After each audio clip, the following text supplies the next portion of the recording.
कैसे हैं फ्रेंड्स आप? तो हम लोग मैट्रिक्स देख रहे हैं। मैट्रिक्स के हमने 2 पार्ट को कवर करा है। उसमें हमने ये देखा कि मैट्रिक्स होता क्या है, क्या टाइप्स है मैट्रिक्स के, एडिशन मल्टीप्लिकेशन हमने देखा। ठीक है, तो आज के इस पार्ट में हम लोग देखेंगे ट्रांसपोज ऑफ मैट्रिक्स। क्या देखेंगे हम लोग?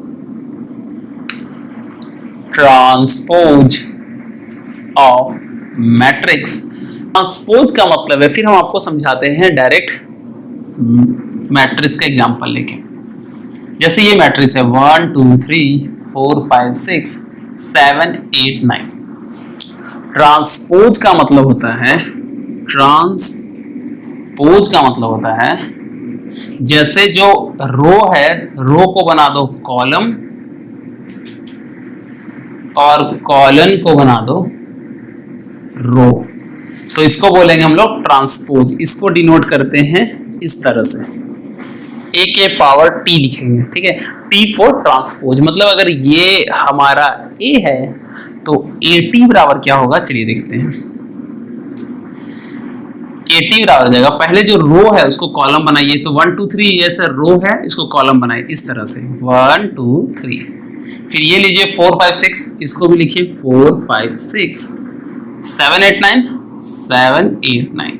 तो ये हो गया हमारा ए का पावर टी। समझ में आया होगा कि जो रो है, इस तरह से जो वर्टिकली रो है उसको हम उठा के इस तरह लिख दिए, इसको उठा के इस तरह लिख दिए, इसको उठा के इस तरह लिख दिए। तो this is called the transpose of the matrix. ये बहुत ज्यादा टफ नहीं है, आपको समझ में आना चाहिए। चलिए समझ में आया होगा, फिर हम लोग आगे बढ़ते हैं और देखते हैं कि कैसे क्या इसका प्रॉपर्टीज है। इसके बाद हम लोग आगे बढ़ते हैं। चलिए इसका प्रॉपर्टी देखते हैं। प्रॉपर्टीज क्या होता है, ठीक है। तो जो आपका ए मैट्रिक्स है, इसका अगर ट्रांसपोज हम निकालें और फिर इसका एक और ट्रांसपोज निकाल दें तो ये आ जाएगा आपका ए। कैसे आएगा देखिए, मान लीजिए कोई एक मैट्रिक्स है ऐसा 1 2 3 4 ए है, इसका आप निकालिए ए का पावर टी ट्रांसपोज, तो कैसे निकलेगा बताइए जरा। 1 2 1 2 3 4 3 4, तो ये निकल गया ए टी। अब इसका फिर से ट्रांसपोज निकालें हम तो क्या निकलेगा। 1 3 को कैसे लिखेंगे, 1 3 1 3 2 4 2 4। तो देखिए ये और ये हमारा बराबर हो गया, हो गया। तो ये एक फार्मूला होता है या प्रॉपर्टी होता है, जैसा हम सबका प्रॉपर्टी पढ़ाए थे उसी तरह हम आपको एक ये वाला भी प्रॉपर्टी पढ़ाए हैं, तो इसको आप करिए। चलिए आगे बढ़ते हैं और देखते हैं कि कैसे क्या होगा। ठीक है, तो ये हमारा प्रॉपर्टी नंबर 1 हो गया। दूसरा जो प्रॉपर्टी है a प्लस बी का अगर हम ट्रांसपोज निकालें तो ये होता है a का ट्रांसपोज प्लस b का ट्रांसपोज। ये ध्यान रखना है, ठीक है। तीसरा जो प्रॉपर्टी है कि अगर k और a है, इसका कोई ट्रांसपोज है तो इसको हम लिख सकते हैं k इंटू a का ट्रांसपोज। k क्या है, कल हम लोग पढ़े थे ना, जैसे कि a बराबर अगर हमारा है 1 0 2 5, तो अगर हम k मतलब क्या हो गया, k मतलब सबको k से गुना कर देंगे, यहाँ 5 रहता तो सबको 5 से गुना कर देंगे, तो k मतलब क्या हो गया, ये हो गया। ठीक है, तो इसका अगर ट्रांसफर निकाला रहेगा तो k से 80 को गुना कर देंगे। मतलब ये हम आपको सारा कराएंगे, अभी के लिए आप प्रॉपर्टी इसको अच्छे से लिख लीजिए। चौथा है जो आपको याद रखना है, वो है a और b का अगर हम ट्रांसपोज निकालें तो होता है b का ट्रांसपोज इंटू a का ट्रांसपोज। ये आपको याद रखना है बस। a b का अगर ट्रांसपोज निकाले तो b का ट्रांसपोज इंटू a का ट्रांसपोज होता है। इसको हम लोग करते हैं रिवर्स रूल। ठीक है, तो मैंने आपको क्या कह दिया, हम लोग ट्रांसपोज देखे क्या होता है, सिर्फ रो को कॉलम में चेंज करना, डन है। प्रॉपर्टीज में हमने देखा कि a का जो ट्रांसपोज है उसका और एक बार ट्रांसपोज निकालेंगे तो a बन जाएगा पक्का। उसके बाद हमने देखा कि a और b का जो ट्रांसपोज होता है वो a और b के ट्रांसपोज k प्लस के बराबर होता है। k में k को आगे आप इंटू करके रख सकते हैं, और इसको ध्यान रखिएगा कि a और b का ट्रांसपोज निकालें तो उल्टा गुना होता है।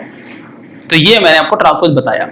आपको अगेन क्या करना है, इस वीडियो को देखने के बाद आप 12th में जाइए और उसका ट्रांसपोज देखिए, तो आपके पास बहुत इजी लगेगा। इसको देखने के बाद उसको देखिए, तो आपको कुछ करना नहीं है, 4 क्वेश्चन 5 क्वेश्चन गिन के कर लेने हैं बस 5 क्वेश्चन ट्रांसपोज कर लेना। आपको पता है कैसे करना है, रो को कॉलम करना, रो को कॉलम, मैंने ऑलरेडी आपको सब कुछ कवर करा दिया है।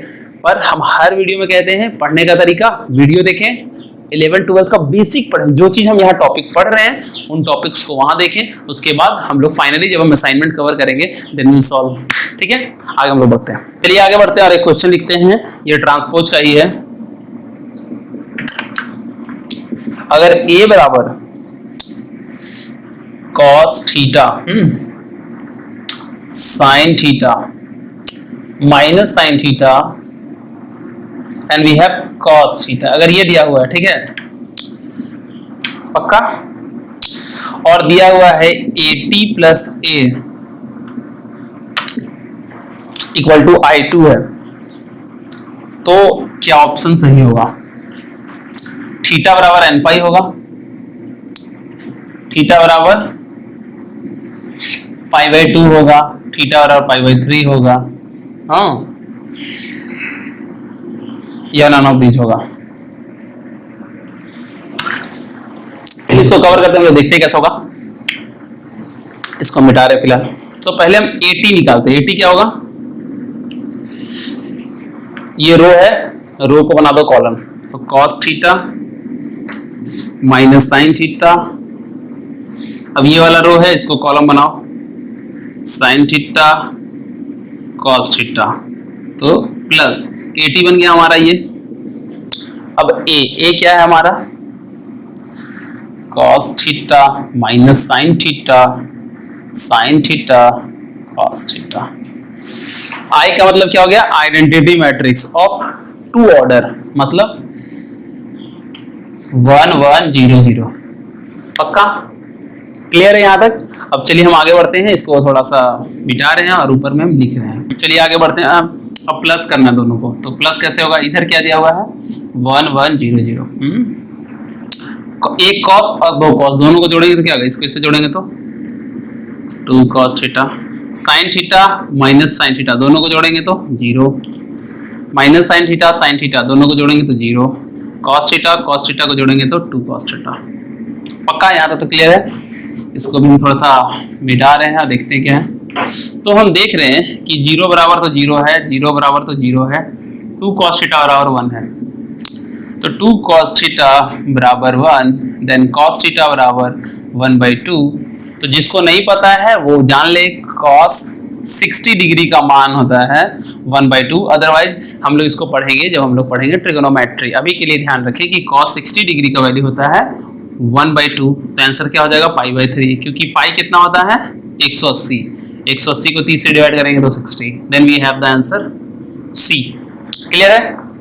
आगे बढ़ते हैं। चलिए फिर देखते हैं सिमेट्रिक्स और स्क्यू सिमेट्रिक्स मैट्रिक्स। ठीक है, तो हमने आपको ये बताया, अभी आपको समझ में आएगा कि सिमेट्रिक्स मैट्रिक्स में क्या होता है कि जो हमारा AIJ होता है वो AJI के बराबर होता है। अभी हम समझा रहे क्या, इसमें क्या होता है? AIJ होता है वो माइनस ऑफ AJI होता है। कहने का क्या मतलब हुआ? जो इसका 1 2 होगा, इसको उल्टा करिए तो क्या होगा? 2 1 के बराबर होगा। ये 1 3 होगा, इसको उल्टा कीजिए तो A 3 1 के बराबर होगा। A 2 3 होगा तो इसको उल्टा कीजिए तो A 3 2 के बराबर होगा। ठीक है, इसमें अगर चले A 1 2 होगा तो माइनस ऑफ A 2 1 होगा। ठीक है, A 1 3 होगा तो माइनस ऑफ A 3 1 होगा, A 2 3 होगा तो माइनस ऑफ A 3 2 होगा। ठीक है, अब आपको एग्जाम्पल से समझाते हैं। पहले एक बार सिमेट्रिक समझाते हैं, फिर आपको स्क्यू सिमेट्रिक समझाते हैं। ठीक है, तो अगर हम ले ये मैट्रिक्स हो गया, समझ, ये कौन सा एलिमेंट होता है? A11, A12, A13। पक्का? A21, A22, A23, 31, 32, 33। क्लियर है?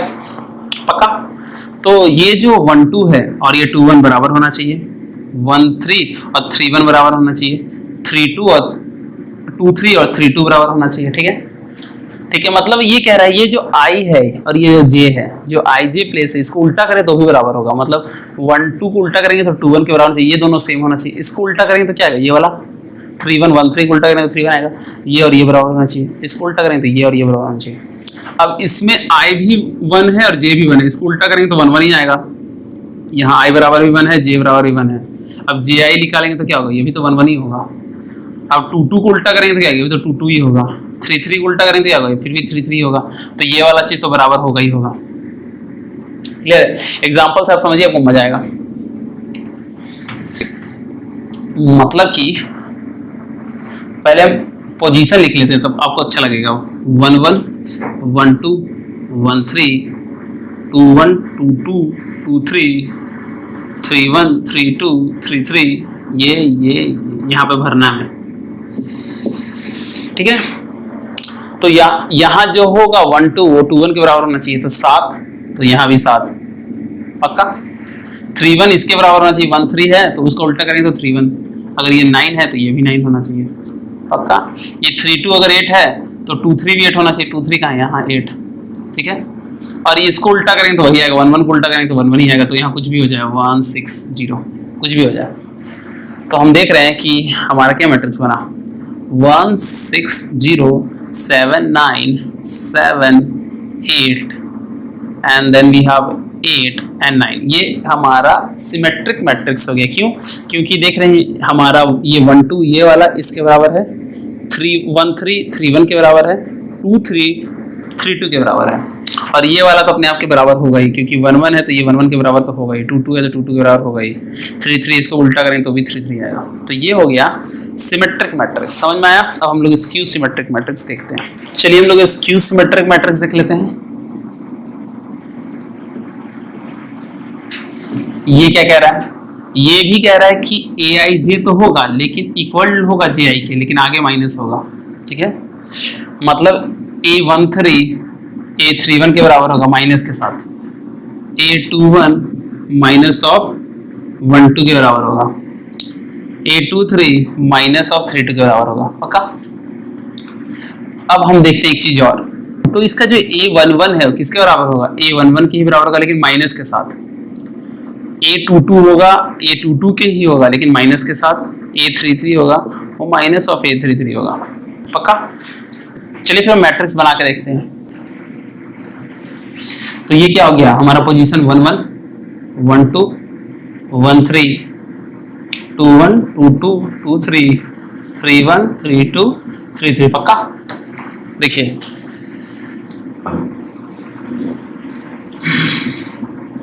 पक्का। तो जो हमारा 1 2 होगा वो 2 1 के बराबर होगा। अगर मान लिया यहाँ 2 है तो यहाँ माइनस का 2 होना चाहिए इसके अनुसार। अगर ये 6 है 1 3 तो 3 1 माइनस 6 होना चाहिए। 3 2 अगर मान लीजिए मेरा 4 है तो 2 3 हमारा माइनस 4 होना चाहिए। क्लियर है? अब ये जो हमारा 1 1 है, मान लीजिए अगर ये 1 होता तो हमें क्या होना चाहिए था, a11 equal to minus of a11, मतलब 1 इक्वल टू माइनस 1 कभी हो सकता है? नहीं हो सकता। अगर इसमें हम 6 रख, यहाँ पे हम 5 रख दें तो a22 अगर 5 है तो a22 equal to minus a22 होना चाहिए, तो 5 इक्वल टू माइनस 5 नहीं हो सकता। कैसे हो सकता है? नहीं हो सकता। इसलिए स्क्यू सिमेट्रिक मैट्रिक्स में इस सबको 0 होना पड़ेगा। क्यों? क्योंकि हमको पता है a11 बराबर होना चाहिए माइनस ऑफ a11, तो 0 ही हो सकता है, माइनस 0 भी इक्वल टू 0 होता है, तो इसलिए यहाँ पे सबको 0 होना चाहिए। क्यों?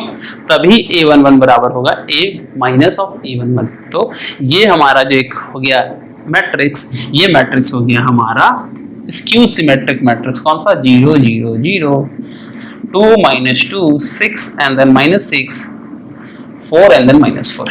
डायगोनल हमेशा 0 होगा। क्यों? क्योंकि a11 equal to minus of a11 होना चाहिए, तो 0 के केस में ही ऐसा हो सकता है। नहीं समझ में आया तो हमको बताइए, इसका हम प्रॉपर्टी देखते हैं अभी। चलिए इसका प्रॉपर्टी देखते हैं, जो सबसे इंपॉर्टेंट और याद रखने वाला प्रॉपर्टीज है। ठीक है, पहला प्रॉपर्टीज ये कहता है कि डायगोनल ऑफ स्क्यू जो हम पढ़े हैं सिमेट्रिक मैट्रिक्स, वो क्या होता है? 0 होता है पक्का। दूसरा हमें पढ़ना है, ठीक है, दूसरा हमें पढ़ना है कि ये याद रखना है, इस पर हम क्वेश्चन भी कराएंगे, तो अभी के लिए आप लिखिए कोई भी मैट्रिक्स, कोई भी स्क्वायर मैट्रिक्स। स्क्वायर मैट्रिक्स क्या होता है? जिसका रो और कॉलम बराबर हो, ये वाला कुछ भी जिसका रो और कॉलम बराबर हो। स्क्वायर मैट्रिक्स कोई भी कैन बी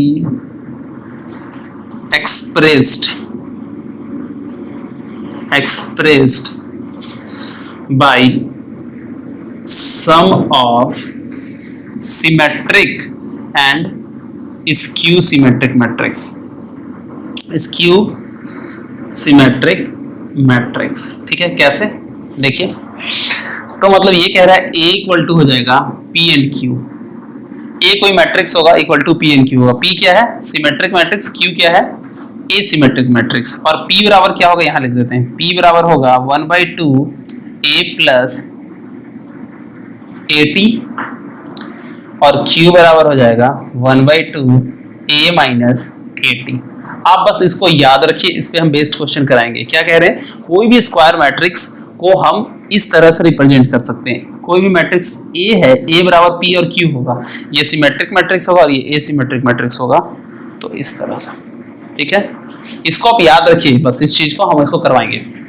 एक और प्रॉपर्टी हम आपको लिखाते हैं, बस उसको याद रखिए।